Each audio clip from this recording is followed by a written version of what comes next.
हाय नमस्कार। तो आज 24 अगस्त हो गई है, अभी तक इंतज़ार कर रहे हैं। तो आप में से कई लोग सोचते हैं कि भाई क्या बात हो रही है।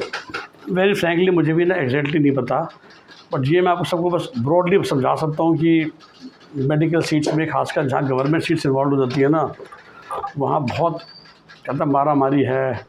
तो कोई ना कोई की कोर्ट पहुँच जाता है किसी न किसी मुद्दे को लेके। एक सीट भी आपको पता ही है इज़ वर्थ 1 करोड़, राइट। लेकिन कर्नाटका जिसे बोलते हैं हमेशा की तरह वेट नहीं कर पाया। बाकी सब काउंसिल्स हैं तो अपने आपको डिले कर दिया। उसने अपना प्रोविजनल रिजल्ट उसने भी निकाल दिया है which is equal to the final result. और जैसा कि हम जानते हैं इस बार एक ओवरऑल कट ऑफ थोड़ी सी डाउन है। उसका सीधा सा वजह ये भी है कि I think people are becoming more smarter. लोगों को पता है कि हमने क्या चॉइस भरनी है क्या नहीं भरनी है। क्योंकि अक्सर पहले क्या होता था 2-3 साल पहले तक ना, फ्री एग्जिट के चक्कर में आपको जानते हैं जिसने भी कर्नाटका स्टेट का फॉर्म भरा था there was no security deposit, तो सब लोग हर तरह की चॉइस भरते थे। इस बार मेरे क्लाइंट्स ने भी बड़ी वही चॉइस भरी है जहाँ उनको जाना है। और जिस उसकी वजह से अदर कोटा जो कि राउंड 1 में 3-4 लाख रैंक पे ख़त्म हो जाता था, उन बच्चों को सीट लेनी होती थी, पर ऐसे भर देते थे नीचे और सीट अलॉटमेंट करा देते थे। उन्होंने नहीं कराई, जिसकी वजह से 8-8 लाख रैंक पर भी कॉलेज एलोकेट हो गया है शुरू में ही। अक्सर ये कॉलेज राउंड 2 में एलोकेट होते थे।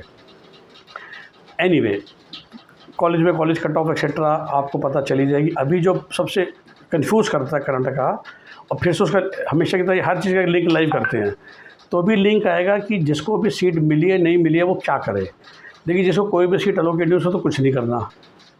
जिसको मिली है ना उसको 4 ऑप्शन सामने नज़र आती है, वो सबसे इंपॉर्टेंट है। उसको ऐसे नज़र आएगा चॉइस 1, चॉइस 2, चॉइस 3, चॉइस 4। आसान भाषा में समझाता हूँ। चॉइस 1 तो ये कि मुझे ये ड्रीम सीट मिल गई है और मुझे यहीं पर लेना है, तो it is like freeze of the MCC. तो जिसको चॉइस 1 की सीट लेनी है वो अभी के अभी सीट लेगा, जिसे बोलते हैं ऑनलाइन फ़ीस जमा कराएगा, जो नज़र आएगी उसको online seat confirmation slip download होगी, ओरिजिनल डॉक्यूमेंट लेके जो भी आपका कॉलेज है वहाँ पर जाके अपने डॉक्यूमेंट वेरीफाई कराओगे और बेसिकली आप काउंसलिंग से बाहर होगे क्योंकि आपको सीट पसंद आ गई है।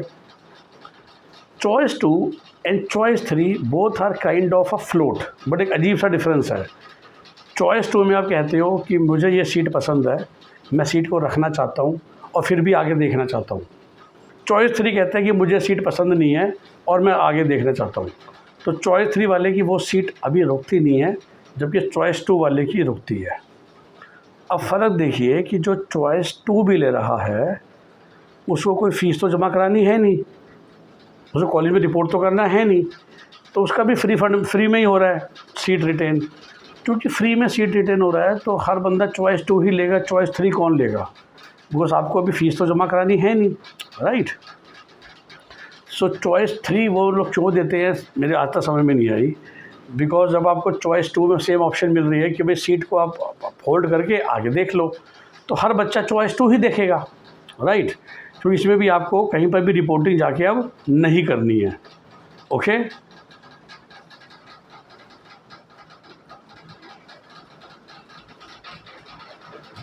एक चॉइस 4 भी देते हैं, जो एक तरह से बच्चा ये कह रहा है कि मैं काउंसलिंग से बाहर निकलना चाहता हूँ।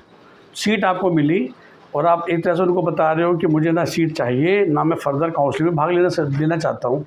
तो वेरी फ्रेंकली अगर आप कुछ भी ना करो, अपने लॉगिन ना खोलो, तो it is as good as choice 4, ठीक है। तो चॉइस 4 का भी बेमानी ही है। चॉइस 1 प्रैक्टिकली फ्रीज हो गया, आपको इस ड्रीम कॉलेज में जाना है, और 2 और 3 में मैंने कहा सटल डिफरेंस है। एक्चुअली चॉइस 2 बड़ा इंपॉर्टेंट हुआ करता था कुछ टाइम पहले तक, जब फ़ीस जमा कराते थे आप उस सीट को होल्ड करने के लिए। अब जब से वो सुविधा मिल गई है कि फ़ीस मत जमा कराओ, तब से कोई दिक्कत है नहीं। चॉइस 2 और 3 भी मोटा मोटी सेम है, ठीक है। इस अलावा जैसे मैंने कहा कि धीरे धीरे कॉलेज की कट ऑफ्स तो आपके सामने आई जाती हैं। आप कोई पर्टिकुलर कॉलेज का नाम बोलो तो मैं बता सकता हूँ कि क्या पोजीशन चल रही है, क्योंकि बहुत सारे कॉलेज हैं, बहुत सारी कट ऑफ्स हैं। जो हमेशा कहते हैं सबसे ग्रेट कॉलेज है जिसे कहते हैं हम सेंट जॉन्स, और उसकी जो ओपन सीटें होती हैं जिसको हम जर्नल सीटें कहते हैं, इमेजिन कीजिए 5690 नंबर पे वो ख़त्म है।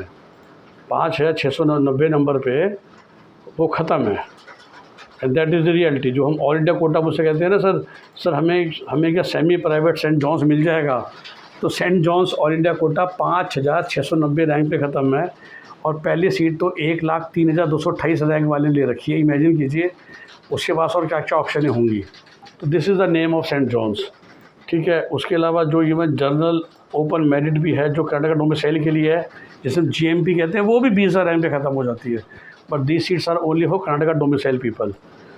ऑफ कोर्स कर्नाटका में भर भर के दूसरी सीटें भी हैं, और वहाँ पर जो क्रिश्चियन माइनॉरिटी की सीटें हैं, और वहाँ पर छोटा ऐसे कि उनको फ़ायदा होता है, और वो काफ़ी नीचे तक चला जाता है, जिसे हम RC1 से लेकर RC7 बोलते हैं, जो कि उनका वेरियस डिनोमिनेशन है चर्चिस के हिसाब से।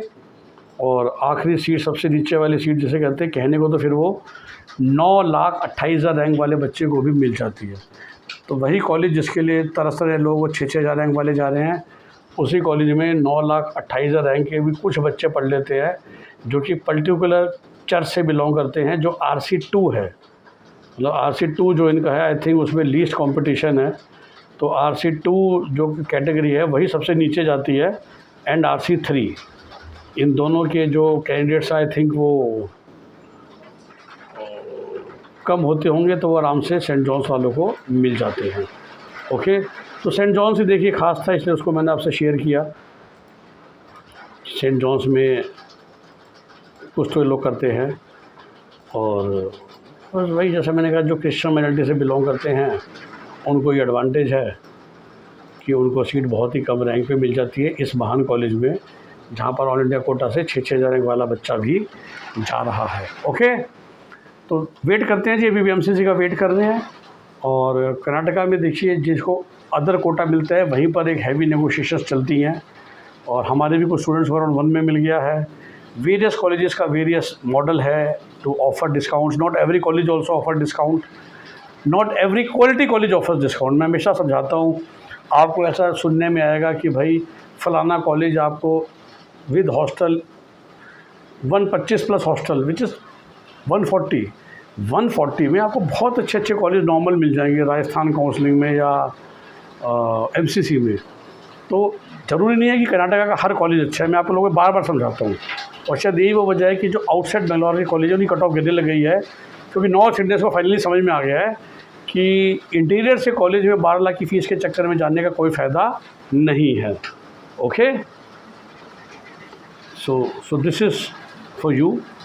हमारा नंबर आप जानते हैं पेड काउंसलिंग सर्विसेज के लिए 9643362320। मैं रिपीट कर रहा हूँ, कर्नाटका का O कोटा बहुत सोच समझ के लीजिए, क्वालिटी ऑफ कॉलेज को देखिए। आप हिंदी बेल्ट के बच्चे हैं, बेंगलोर शहर के बाहर, मैंगलोर शहर के बाहर सर्वाइव करना बहुत मुश्किल हो जाता है। इन सब बातों का ध्यान रखिएगा। Bye bye, take care. क्या ज़बरदस्त बारिश हो रही है, हाँ।